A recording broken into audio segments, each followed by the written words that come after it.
కార్తీక దీపం June 10th episode. Jyotsna psychoism. Sumitra కళ్ళ ముందే పారు చేసిన కుట్రను స్వయంగా తెలుసుకున్న అనసూయ. శౌర్యతో సరదాగా గడుపుతూ ఉంటారు దశరథ్ సుమిత్రలు. అప్పుడే ఓ బొమ్మ చూసి, హే బొమ్మ భలే ఉంది అమ్మమ్మ, నాకు చాలా నచ్చింది తాతయ్య అనడంతో, తీసుకో అది జ్యోత్స్న చిన్నప్పటిది అంటారు సుమిత్ర దశరథులు. అవునా అని శౌర్య అనగానే, ఇక చాలా ఉన్నాయి చూపిస్తారా అని ఒక కబోర్డ్ ఓపెన్ చేసి చూపిస్తుంది సుమిత్ర శౌర్యకు. జ్యోత్స్న చిన్నప్పటి బొమ్మలు బట్టలు చూపిస్తుంది. సుమిత్ర ప్రేమగా అవన్నీ చూసి మురిసిపోతుంది శౌర్య. నాకు ఇలా బొమ్మలతో ఆడుకోవాలని ఉంటుంది. మా నాన్నను అడిగితే కొనిస్తాడు, కానీ నేను అడగను. ఎందుకంటే పాపం మా నాన్న బండి కొనుక్కోవడానికి డబ్బులు పోగేసుకుంటున్నాడు కదా, అందుకే అడగను అంటుంది శౌర్య మాటలకు దశరథ్ కళ్ళల్లో నీళ్లు తిరుగుతుంటాయి. ఇక అప్పుడే సుమిత్ర జ్యోత్స్న చిన్నప్పటి డ్రెస్ ఒకటి తీసుకుని శౌర్యకు వేస్తుంది. అది చూసి, బాగుంది ఉంచుకో శౌర్య అంటాడు దశరథ్. మరి ఈ బొమ్మ ఉంటుందా శౌర్య? అది కూడా ఉంచుకో, కావాలంటే మరో బొమ్మ కూడా తీసుకో అంటారు సుమిత్ర వాళ్ళు. దాంతో శౌర్య బొమ్మల్లో మరో బొమ్మ కూడా తీసుకొని, ఇవి చాలు అమ్మకి చూపించి వస్తా అని పరుగు తీస్తుంది. ఇక శౌర్యని చూస్తూ మురిసిపోతున్న సుమిత్ర మన జ్యోత్స్న డ్రెస్ వేసుకుని శౌర్య తిరుగుతుంటే, చిన్నప్పటి జ్యోత్స్నే గుర్తొచ్చిందండి అంటుంది. నాకంతే సుమిత్ర అంటాడు దశరథ్ సంబరంగా. అనసూయ చురకలు. ఇంతలో అనసూయ వంటగదిలో అంతా గమనిస్తూ 2 పల్లీలు నోట్లో వేసుకొని తింటూ ఉంటుంది. అది గమనించిన పారు వెనక్కి నడుస్తూ, ఏంటి కదా అంతా బయట ఉంటే నువ్వేంటి వంటగదిలోకి దూరావు అంటుంది వెటకారంగా అనసూయతో. మీరు డబ్బంతా వంటగదిలోనే దాస్తారంట కదా, 2 కట్టలు తీసుకొని పోదామని వచ్చాను అంటుంది వెటకారంగా అనసూయ. నువ్వు అలాంటి దానివి వంకర బుద్ధి అంటుంది పారు. మీరేదో కానట్లు మీది వంకర బుద్ధి అంటుంది అనసూయ తిప్పుకుంటూ. రగిలిపోతుంది పారు. చెత్త ఏరుకునే గెటప్లో తిట్టి దాని గురించి అనసూయను డైరెక్ట్గా నిలదీసి నాలుక ఖర్చుకున్న పారు. నన్నే అంత మాట అంటావా? అయినా నీకు బుద్ధి ఉందా? నాకు తెలుసులే, మనిషి ఎదురుగా ఉన్నంత కాలం ఒకలా మాట్లాడతావు, లేకపోతే మరోలా మాట్లాడతావు అంటుంది పారు. ఏమమ్మా ఏంటి నోరు లేస్తుంది, నేను ఎప్పుడు ఒకేలానే ఉంటాను అంటుంది అనసూయ. ఉంటావు, నేను అలా తెలియకుండా నన్ను ఎన్ని మాటలు అన్నావో నాకు తెలియదు అనుకుంటున్నావా? నోటికొచ్చినట్లు తిట్టావంటుంది పారు. నేను మిమ్మల్ని తిట్టానా ఎప్పుడు అంటుంది అనసూయ అమాయకంగా. అప్పుడే అని నలుక ఖర్చుకుంటుంది పారు. అది ముష్టి గెటప్ కాదా, దీనికి తెలియదులే అనుకుంటుంది. సైలెంట్గా అయిపోతుంది పారు. మిమ్మల్ని అడిగేది నేనే, ఎప్పుడు తిట్టాను అంటుంది అనసూయ కోపంగా.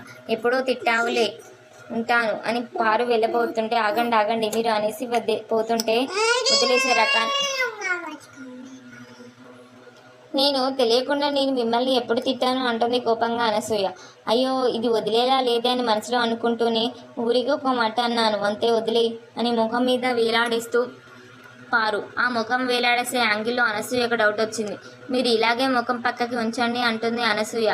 ఎందుకే అంటుంది పారు కాస్త కంగారు పడుతూ. అరే ఉంచండి, కాస్త తిప్పండి అని అనసూయ చేతితో పారు ముఖాన్ని ఒక యాంగిల్లో పెట్టి గమనింపుగా చూస్తే, ఈ కళ్ళజోడు తీయండి, ఈ కప్పుని ఇలా పట్టుకోండి, కొంచెం మెల్లకన్ను పెట్టండి అని ప్రతిదీ చేస్తూ ఉంటుంది పారుతో అనసూయ. అమ్మో దీనికి దొరికేస్తున్న దేవుడా అని మనసులో అనుకుంటూనే, ఇంటిదంతా నేను ఎందుకు మెల్లకన్ను పెట్టాలి అని కళ్ళజోడు పెట్టేసుకొని కంగారు పడుతుంది పారు. ఇది ఎక్కడో చూశాను, మిమ్మల్ని నేను చూశాను, ఎక్కడో చూశాను అంటుంది అనసూయ. ఎక్కడ పడితే అక్కడ చూడడానికి నేను ఏమైనా చెత్తెనుకు ఏరుకునేదాన్నా, వదులు అని తిప్పుకుంటూ వెళ్ళబోతుంది పారు. ఆ మాటతో అనసూయ గుర్తొచ్చింది, ఆ రోజు చెత్త ఏరుకోవడానికి వచ్చింది మీరే కదా అని అనేస్తుంది. ఆ గెటప్ గుర్తు చేసుకుంటూ, హే పో నాకేం పని లేదనుకుంటున్నావా మీ ఇంటి చుట్టూ తిరగడానికి అని పారు త్వరగా వెళ్ళిపోతుంది అక్కడి నుంచి. వెంటనే అనసూయ డౌట్ లేదు, ఆ రోజు చెత్త గెటప్లో వచ్చింది పారిజాతం గారే, ఖచ్చితంగా ఆవిడే అని మనసులో అనుకుంటుంది అనసూయ.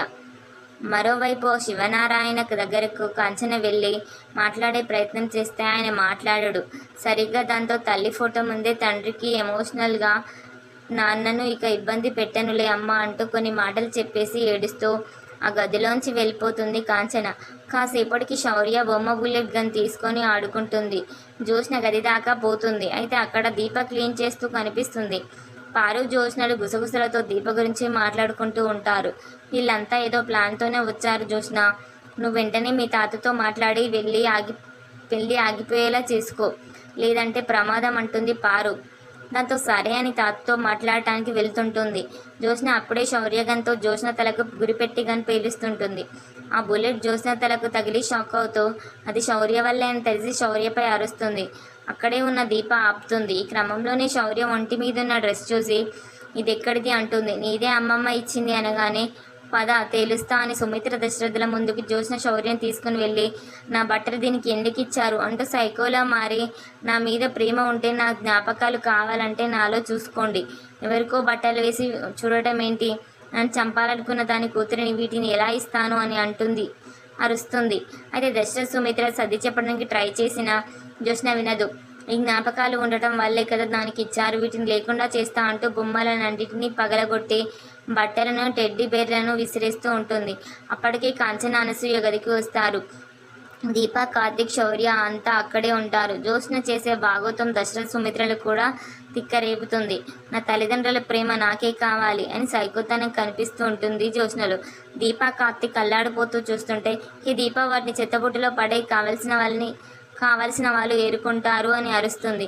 దీపం మౌనంగా ఉండటంతో నువ్వు పడేయలేవా, నేనే పడేస్తా అని కిందికి విసిరేసిన వాటిని పైకి లేపబోతుంది. దాంతో కార్తిక్ అందుకుంటాడు.